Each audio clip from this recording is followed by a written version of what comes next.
Praise the Lord. എല്ലാവർക്കും ക്രിസ്തുവേശുവിലുള്ള പ്രഭാതവന്ദനം. ഞാൻ ബിനു പടയാട്ടി, ഷാർജയിൽ നിന്നാണ്. ഇന്ന് വിശുദ്ധ സഭാരാധന ഉള്ള ദിവസമാണ്. എല്ലാവരും ആരാധനയ്ക്ക് പോണ തിരക്കിലായിരിക്കാം. എല്ലാവരും ക്ഷേമമായിരിക്കുന്നോ? ഞാനിപ്പോൾ ഷാർജ സ്ഥലത്ത് ആരാധനയ്ക്ക് വന്നാണ്. ഞാൻ താമസം ദുബായിലാണ്. ഇപ്പോൾ കുറേ വർഷങ്ങളായിട്ട് ഇവിടെയാണ്. ഞാൻ രക്ഷിക്കപ്പെട്ട സ്നാനപ്പെട്ട ദുബായിൽ വെച്ചാണ്. അപ്പോൾ ഇവിടെയൊക്കെ ഗൾഫ് രാജ്യങ്ങളിലൊക്കെ ഒരു ഏരിയ കൊടുത്തേക്കാണ് ചർച്ചിന്, ആരാധനയ്ക്ക് വേണ്ടി. അവിടെ പല സഭകളുണ്ടാവും. ഇപ്പോൾ ഇതാണ് സെൻറ്റ് മാർട്ടിൻ, കാണാൻ പറ്റുന്നത് സെൻറ്റ് മാർട്ടിൻ ആംഗ്ലിക്കൻ ചർച്ച്. ഇവിടെയാണ് ഒരിക്കൽ ഞാൻ പ്രസംഗിക്കാൻ വന്നപ്പോൾ ഈ ബാക്കിൽ കുരിശ് കണ്ടിട്ട് ആൾക്കാർ ദേഷ്യപ്പെട്ടത്. ഞാൻ അതിവിശുദ്ധനാണല്ലോ, മറ്റുള്ളവരുടെ മുമ്പിൽ ഞാൻ ഭയങ്കര അതിവിശുദ്ധനാണല്ലോ, അല്ലെങ്കിൽ ഞാൻ എല്ലാവരും എതിർക്കുന്ന പോലെ വന്നു. അപ്പോൾ ഇവർക്ക് ഇതിന് കുറ്റം കിട്ടാൻ വേണ്ടി പറഞ്ഞ കാരണമാണ്. അപ്പോൾ എന്നെ ക്ഷണിച്ച് ഞാൻ വന്നു. അവിടെ ഒരു കുരിശ് കണ്ട് എനിക്ക് എന്ത് ചെയ്യാൻ പറ്റും? കുരിശും ഒക്കെ പോണ വഴിക്കൊക്കെ കുരിശുണ്ട്, അതൊക്കെ എനിക്ക് തല്ലി പൊളിച്ച് കളയാൻ പറ്റുമോ? അത് എന്നെ ബാധിക്കുന്നില്ല. അത് പോട്ടെ, ആ വിഷയമല്ല നമ്മുടെ ചർച്ച. ഞാൻ നിങ്ങളെ കാണിക്കുന്നതാണ് സെൻറ്റ് മാർട്ടിൻ ആംഗ്ലിക്കൻ ചർച്ച്. അതിന് തൊട്ടപ്പുറത്താണ് സെൻറ്റ് ഗ്രിഗോറിയസ് ഓർത്തഡോക്സ് ചർച്ച്. പിന്നെ നമ്മൾ അവിടെ ചെന്നിട്ട് റൈറ്റ് വേ മാർത്തോമ ചർച്ചുണ്ട്. ഞാൻ കാണിച്ചു തരുന്നില്ല. ഇവിടുത്തെ ആരാധനയ്ക്ക് നടക്കുന്നതും ചർച്ചകളും കാണിച്ചു തരാൻ വേണ്ടിയാണ്. ഞാനിപ്പോൾ കുറച്ച് ആരാധനയ്ക്ക് കയറും. അപ്പോൾ ഇവിടുത്തെ രീതി ഒന്ന് കാണിച്ചു തരാം. ഇതിപ്പോൾ മിക്കവരും വന്ന് കണ്ടിട്ടുണ്ടാകും. ഇതാണ് ഓർത്തഡോക്സ് ചർച്ച് ഇവിടുത്തെ. ഞാൻ നടക്കുന്നതുകൊണ്ട് ക്യാമറ ഷെയ്ക്ക് ചെയ്യുമോ? ഇന്ന് അവിടെ യൂത്തിൻ്റെ എന്തോ ബിരിയാണി ചലഞ്ച് എടുക്കുന്നുണ്ട്, വയനാടിന് വേണ്ടിയാന്ന് പറഞ്ഞത്. കാരണം അവിടുത്തെ ഞാൻ അറിയുന്ന ആൾക്കാരെ കണ്ടു കുറേ വർഷങ്ങൾക്ക് ശേഷം. അപ്പോൾ എൻ്റെ അടുത്തുനിന്ന് വർത്താനം പറഞ്ഞവർ. ഞാൻ അല്പം സ്പീഡിൽ നടക്കുകയാണ്, കാരണം അധികം ഓവറായിട്ട് വീഡിയോ കാണിച്ച ആൾക്കാർക്ക് കാണാൻ താല്പര്യം തോന്നുന്നില്ല.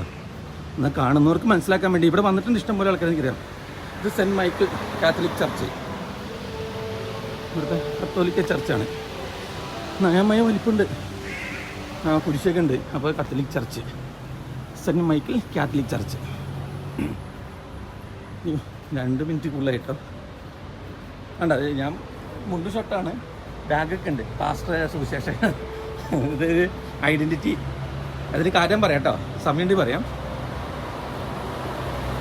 ഇത് ഏത് ചർച്ച? ഇത് മാർത്തോമ ചർച്ച്, ഷാർജ. കാണാൻ പറ്റുന്നില്ല. ഇവിടുത്തെ മാർത്തോമ ചർച്ച്. അവിടെ വലിയ ഏരിയ, ഇഷ്ടംപോലെ ആൾക്കാരുണ്ട്. മാർത്തോമ ചർച്ച് എന്നുണ്ട്. ആ കാണുന്ന ഷാർജ വർഷിപ്പ് സെൻറ്റർ. ഞാൻ സൂം ചെയ്ത് കാണിച്ചില്ല. ഇതാണ് ഫേമസ് ഷാർജയിലെ വർഷിപ്പ് സെൻറ്റർ. കുറേ ആൾക്കാരും ഒക്കെ വന്ന് കൂടുന്നത്, കൺവെൻഷൻ നടത്തുന്നതും ലോകത്തുള്ള എല്ലാവരും വിളിച്ചു കൂട്ടുന്ന സ്ഥലമാണിത്. ഇവിടുത്തെ ലോകത്തെന്ന് പറയുമ്പോൾ ഇത് റഷ്യൻ ചർച്ച് കാണാൻ പറ്റുന്നത്, നീല കളറിൻ്റെ.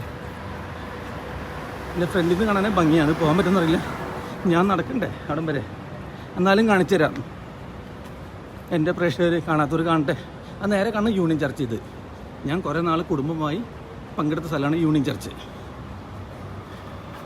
അയ്യോ, ഇതിൽ പോകണം, റഷ്യൻ ചർച്ചിൽ പോകണം, ബാക്കിലൂടെ പോകണം. അപ്പം ഞാനത്, ഇതാണ് റഷ്യൻ ചർച്ച്. ഈ ബ്ലൂ കളറിനെ കാണാൻ പറ്റുന്നില്ലേ? ഇവിടുത്തെ ഫേമസ് ഏരിയ ആണ്. നമ്മൾ പലപ്പോഴും ഈ റഷ്യൻ ചർച്ചാണ് ഒരു ഐഡിയ, ഇത് എന്താ പറയുക, ഒരു അടയാളം പോലെ പറയണം നമ്മൾ. ഇവിടുത്തെ റഷ്യൻ ചർച്ചാണ് ഈ കാണുന്നത്. ഇതാണ് യൂണിയൻ ചർച്ച്. എനിക്ക് വയ്യ നടക്കാൻ, പ്രായമായില്ലേ. ഇത് യൂണിയൻ ചർച്ച്. അതിൻ്റെ അകത്തും കുറേ സഭകളുണ്ട്. അതിൻ്റെ അകത്ത് കയറി പോയി കാണാം, ആ വഴി കൂടെ പോകണം. ഫസ്റ്റ് തന്നെ ഒരു സ്നാനക്കുളമുണ്ട്. അവിടെ എൻ്റെ മകൾ സ്നാനപ്പെട്ട, അവളിപ്പോൾ ഓസ്ട്രേലിയയിലാണ്. ഓക്കെ, ഇനി വിഷയത്തിലേക്ക് വരാം. ഞാൻ ഇതാണ്ട യൂണിഫോം, വെള്ള ഡ്രസ്സ്, ബാഗിട്ട് പാസ്റ്റർ സുവിശേഷം എന്ന് തോന്നുന്നു പറഞ്ഞില്ലേ, ബാഗ് കാരണം. അതിൻ്റെ കാരണം പറയാം. ഞാൻ ഇവിടെ വിസിറ്റിംഗ് വന്ന ദേവദാസന്മാർ മിക്കവാറും എന്നെ വിളിക്കുകയും, എന്നെ അറിയുന്നവർ. അപ്പോൾ അവർക്ക് അത്യാവശ്യം വണ്ടി സൗകര്യമൊക്കെ ഞാൻ ചെയ്തു കൊടുക്കാറുണ്ട്. അഹങ്കാരം കൊണ്ട് പറയണതല്ല, അല്ലെങ്കിൽ ഞാൻ ചെയ്ത കാര്യം വിളിച്ചു പറയാൻ വേണ്ടിയല്ല. അപ്പോൾ ഇങ്ങനെ സഭകളിൽ പോകും. അപ്പോൾ ചില സ്ഥലത്ത് വരുമ്പോൾ നമ്മൾ ബാക്കിലിരിക്കുമല്ലോ, ബാക്കിൽ ഇരിക്കണേ. അപ്പോൾ അവർ വന്നിട്ട് ചിലപ്പോൾ അവിടുത്തെ ദേവദാസനെ എന്നെ അറിയാത്തതാണ് ഈ ചെവിൽ വന്നിട്ട് പറയും, ദേവദാസ ഇന്നിപ്പോൾ ഇദ്ദേഹത്തിനും സമയമില്ലാത്തതുകൊണ്ടാണ്. കാരണം ഇവിടെയൊക്കെ മണിക്കൂർ, 2 മണിക്കൂർ, 3 മണിക്കൂറൊക്കെ അല്ലുള്ളൂ. അല്ല 3 മണിക്കൂറില്ല, 2 മണിക്കൂർ, 2.5 മണിക്കൂറൊക്കെ ഉള്ളൂ. അപ്പോൾ സമയമില്ല കേട്ടോ എന്നൊക്കെ പറയും. അപ്പോഴാണ് ഇതിൻ്റെ ബുദ്ധിമുട്ട് അറിയണത്. പിന്നെ ആരാധന പുറത്തിറങ്ങുമ്പോൾ ആൾക്കാർ നമുക്ക് കയ്യൊന്നും തരില്ല, അവർ അറിഞ്ഞ ഭാവം കാണിക്കാറില്ല. ഇപ്പോൾ അതിന് എനിക്ക് വിരോധമില്ല കേട്ടോ, ഞാനിപ്പോൾ ചെയ്യാറില്ല. അത് പണ്ട് ചെയ്യായിരുന്നു, ഇപ്പോൾ ചെയ്യാറില്ല. പലരും പരാതി പറയാറുണ്ട്. എൻ്റെ അങ്കമാലിയിൽ നിന്ന് വന്നൊരു ദിവസം നാൾ വന്നു, ഒരു ബ്രദർ സഹായം ശ്രദ്ധിച്ചു പോയില്ല എന്ന് പറഞ്ഞു. അപ്പോൾ ചില ആൾക്കാരെ ഞാൻ ശ്രദ്ധിക്കാറില്ല. കാരണം 3 മാസം കൂടി ഇവിടെ അന്നുവരെന്ന് ഞാൻ ശ്രദ്ധിക്കാറില്ല. അത് ശ്രദ്ധിക്കാൻ പോയി ഞാൻ കഷ്ടത്തിലാവും. അതുകൊണ്ടാണ്. അപ്പോൾ ഈ വന്ന ദേവദാസന്മാരിങ്ങനെ വരുമ്പോൾ ഭയങ്കര പുച്ഛഭാവത്രം നോക്കണത്. വിശ്വാസികളും ദൈവദാസനും ചിലരൊന്നും സമയം കൊടുക്കാറില്ല. അവർ ബാക്കിൽ വന്ന് ആരാധിക്കുന്നോടത്ത് ഇരിക്കും, കുറച്ച് കഴിഞ്ഞ് പോകും. അവരിതുപോലെ വെള്ള ഡ്രസ്സ്, മിക്കവരും വെള്ള ഷർട്ടും കറുത്ത പാൻറ്റും ബാഗായിട്ട് തന്നെ കണ്ട പാസ്റ്ററുടെ അപ്പം തന്നെ അറിയാം. പിന്നെ ഇതിൽ പ്രശ്നം എന്താണ്, ഇത് മതിപ്പില്ലാതായതെന്ന് വെച്ചാൽ ഈ ചിലപ്പോൾ അവർ വന്നതിന് കാരണം ഉണ്ടാവാം, സാമ്പത്തികം വളരെ ഞെരുക്കം ബുദ്ധിമുട്ടുകൊണ്ട് വന്നതായിരിക്കാം. പക്ഷേ ഇങ്ങനെ വരുമ്പോൾ എന്താ പറ്റുന്നത്, ഇവിടെ ഒരു തർക്കത്തിന് കാരണം പറഞ്ഞുതരാം, അല്ലെങ്കിൽ ഇഷ്ടക്കുറവിന്. പൊതുവെ എന്നോട് തിരുവനന്തപുരംകാർക്ക് ദേഷ്യമാണ്, പ്രത്യേകിച്ച് നെയ്യാറ്റിങ്കര കാട്ടാക്കട ആ ഭാഗത്തുള്ളവർ. ഈ അവിടെയുള്ള കുറേ ദേവദാസന്മാർ മുട്ട വിരിഞ്ഞ് പുറത്തിറങ്ങണം കുറേ ദേവദാസന്മാർ ഇവിടെ വന്ന് പാസ്റ്റേഴ്സ് ബിൽഡിംഗ് ഒക്കെ ഉണ്ട്, അവിടെ താമസിക്കുന്നത്. ഞാൻ ഇന്നാൾ പോയപ്പോൾ കണ്ടിരുന്നു അവിടെ പാസ്റ്റർ താമസിക്കുന്നത്. അപ്പോൾ ഞാനവിടെ ചെന്നപ്പോൾ പറഞ്ഞു അവിടെ ഒരു 8-9 കൂടുതലുണ്ട് ആ റൂമിൽ, നിറയെ പാസ്റ്റർമാരാണ്. അപ്പോൾ ഞാൻ ചോദിച്ചപ്പോൾ പറഞ്ഞത് അവരിങ്ങനെ താമസിച്ച്, അത് വിസിറ്റിംഗ് വിസ എടുത്ത് ടിക്കറ്റ് എടുത്ത് അവിടെ വന്ന് താമസിക്കുകയാണ് അവർ. എന്നിട്ട് ക്ഷണിച്ചിട്ട് ഒന്നുമല്ല, എന്നിട്ട് രാവിലെ തന്നെ ഓരോ സഭകൾ കയറി ഇറങ്ങും. അപ്പോൾ ആരെങ്കിലും സ്തോത്രം കാഴ്ച കൊടുക്കും, അവിടെ സാക്ഷ്യം പറയാൻ പറഞ്ഞ് സാക്ഷ്യം പറഞ്ഞ് ഒരവസരം കൊടുത്താൽ 1 മിനിറ്റ് പരിചയപ്പെടുത്താൻ പറഞ്ഞാൽ 4-5 മിനിറ്റ് അവർ കഥ പറയും. പണ്ടുണ്ടായ കഥ ഇങ്ങനെ ഉണ്ടായി എന്നൊക്കെ പറയും. അത് ദൈവം കണക്ക് വെക്കട്ടെ. പക്ഷേ ഇവിടെയുള്ള ജനങ്ങളുടെ കാഴ്ചപ്പാട് മാറി. അത് ഈ വന്യ ദേവദാസന്മാർ മനസ്സിലാക്കുന്നില്ല. നിങ്ങൾ പറയുന്ന കാര്യങ്ങളും ഈ അതിശയോക്തിയൊന്നും ഇവിടെ ഇല്ല. തിരുവനന്തപുരത്തുള്ളവർ നിൽക്കുന്ന പോലെ പ്രവചനങ്ങളൊക്കെ ആർത്തി പിടിക്കുന്ന ആൾക്കാരുണ്ടാവായിരിക്കും. ഞങ്ങളുടെ അവിടെ കണ്ടിട്ടില്ല, പൊതുവെ ഇപ്പോൾ കാണാനില്ല, അങ്ങനെയൊന്നുമില്ല. കാരണം ഇതൊക്കെ കള്ളത്തരം എന്ന ആൾക്കാർക്ക് മനസ്സിലായി. രക്ഷിക്കപ്പെട്ട് സ്നാനപ്പെട്ട ഞാൻ, എൻ്റെ മേൽ പാരമ്പര്യ ബന്ധനം ശാപമൊക്കെ ഉണ്ടെന്ന് പറഞ്ഞ് ഞാനത് വിശ്വസിക്കില്ല. ഇനി അത് ഉണ്ടാവും, അത് ഞാൻ വിശ്വാസത്തിന് പോകണം. അതിന് കാരണം ഞാൻ തന്നെ ആവണം. അല്ലാതെ പറഞ്ഞവരൊന്നും ഞാൻ മൈൻഡ് ചെയ്യാറില്ല.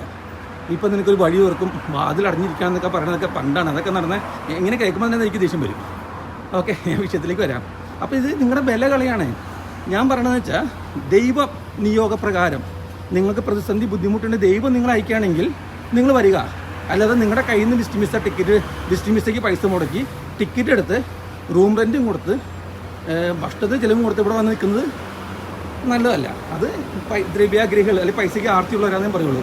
ചിലപ്പോൾ വീട്ടിലെ ബുദ്ധിമുട്ടുകൊണ്ടായിരിക്കാം, പക്ഷെ അവരുടെ ആശ്രയം ദൈവത്തിലല്ല. രണ്ടാമത്തെ ഒരു കൂട്ടുകാരുണ്ട്, രണ്ടാമത്തെ കൂട്ടുകാർ അവർ തന്നെയാണ് ആരെങ്കിലും ബന്ധത്തിലുള്ളവരെ വീട്ടിലൊക്കെ എങ്ങനെ താമസിക്കാൻ നോക്കും. അത് ഭയങ്കര അസ്വസ്ഥത ഉണ്ടാക്കും. ചിലപ്പോൾ 1 ബെഡ്റൂം സ്റ്റുഡിയോ ഫ്ലാറ്റൊക്കെ ആയിരിക്കുള്ളൂ. സ്ത്രീകൾ കുടുംബമായിട്ട് താമസിക്കുന്നവരൊക്കെ ആയിരിക്കും, ജോലിക്ക് പോയി വന്നത്. അപ്പോൾ അവർക്ക് സ്വാതന്ത്ര്യം നഷ്ടപ്പെടാണ്. അതൊക്കെ നിങ്ങൾ മനസ്സിലാക്കണം. അതുകൊണ്ട് വിസിറ്റിംഗ് വിസയ്ക്ക് പറ്റാന്ന് ഞാൻ പറയണില്ല. കർത്താവിന് തന്നെ പ്രാർത്ഥിച്ച് ദൈവനിയോഗം ഉണ്ടെങ്കിൽ നിങ്ങൾക്കുള്ള വിസിറ്റിംഗ് വിസയും ടിക്കറ്റും ഒക്കെ ദൈവം തന്നെ ഒരുക്കും. അങ്ങനെയുള്ളത് വരികയാണെങ്കിൽ നല്ലതായിരിക്കും. പണ്ടൊക്കെ അങ്ങനെയായിരുന്നു. ഇപ്പോൾ പറഞ്ഞാൽ ഏറ്റവും കൂടുതൽ വന്നത് തിരുവനന്തപുരം ഭാഗത്തു നിന്നാണ്. പിന്നെ വലിയ വ്യത്യാസമൊന്നുമില്ല, തൃശ്ശൂരും ഉണ്ട്. അതുങ്ങളൊക്കെയാണ് ഏറ്റവും കൂടുതൽ. പിന്നെ അവരൊന്നും വചനത്തിൽ ശരിക്കും ഇല്ല, അതാണ് സത്യം. വചനപ്രകാരം ജീവിക്കുന്നവരല്ല കൂടുതലും പ്രശ്നം. ഇത് വർഷിപ്പ് സെൻറ്റർ ഞാൻ കാണിച്ചു തരാം. ഇപ്പോൾ ഇതാണ് വർഷിപ്പ് സെൻറ്റർ. ഉണ്ടോ? ഇത് വർഷിപ്പ് സെൻറ്റർ. ഇഷ്ടം പോലെ ആൾക്കാരും വിശ്വാസികളും ദേവദാസന്മാരുണ്ടാവും. ഇങ്ങനെ പരസ്യങ്ങളുണ്ടാവും. ഇത് കാണുമ്പോൾ നിങ്ങൾ പേടിക്കേണ്ടത് ബാറൊന്നുമല്ല, ബാർ ഹോട്ടലൊന്നുമല്ല. ഇത് ജനത്തെ ലോകമോഹത്തിൽ പഠിപ്പിക്കുന്ന വർഷിപ്പിനെ പഠിപ്പിക്കാനുള്ള സംഭവമാണ്. വർഷിപ്പ് ആൻഡ് വോക്കൽ വർക്ക്ഷോപ്പാണ്. നമ്മളെ വർഷിപ്പ് ലീഡറാക്കി മാറ്റിയെടുക്കും. QR കോഡൊക്കെ ഉണ്ട്, രജിസ്റ്റർ ചെയ്ത് പൈസ കിട്ടുന്നുണ്ട്. ഇങ്ങനെ ലോകപരമായ ഇങ്ങനെ കുറേ കള്ളന്മാർ ഇറങ്ങിയിട്ടുണ്ട്. അതിനെ പറ്റി പ്രോത്സാഹിക്കുന്ന കുറേ ജനങ്ങളും വിശ്വാസികൾ. കള്ളന്മാരെന്നേ പറയുള്ളൂ. അത് ഇവർക്ക് ഇഷ്ടപ്പെട്ട ഇവരെന്നെ ഇപ്പോൾ കണ്ടാവും, ഇഷ്ടപ്പെട്ടാലും ചെയ്യില്ല. ഇതൊക്കെ കണ്ടറിയാൻ പാടില്ല. ഇവനൊക്കെ വല്ല ഹോട്ടൽ പണിക്ക് പോട്ടെ, ഇവനൊക്കെ ബാറിലൊക്കെ പാട്ട് പാടാൻ. വർഷിപ്പ് എന്ന് പറഞ്ഞാൽ കുറേ ആൾക്കാർ ഇറങ്ങിയിട്ടുണ്ട്. ഈ എൻ്റെ ദൈവമേ, ചില സഭകളിൽ പോകുമ്പോൾ ചെവി പോകും. നമ്മുടെ ഈ സൗണ്ട് സിസ്റ്റമൊക്കെ വെച്ച് ഒച്ചപ്പാടും ബഹളം വെച്ചിട്ടേ സമയം കൊണ്ടെടുക്കുന്നില്ല. അപ്പോൾ ഇതാണ് വർഷിപ്പ് സെൻറ്റർ. ഞാനിവിടെയാണ്, എൻ്റെ സവാരാൻ ഇവിടെയാണ്, ഹോൾ നമ്പർ 5. എൻ്റെ സഭയുടെ പേരൊന്നും പറയരുതെന്നാണ് ദേവസ്വം. എൻ്റെ സ്വഭാവമായിട്ടേ ആ ദേവദാസിനെ ബാധിക്കും.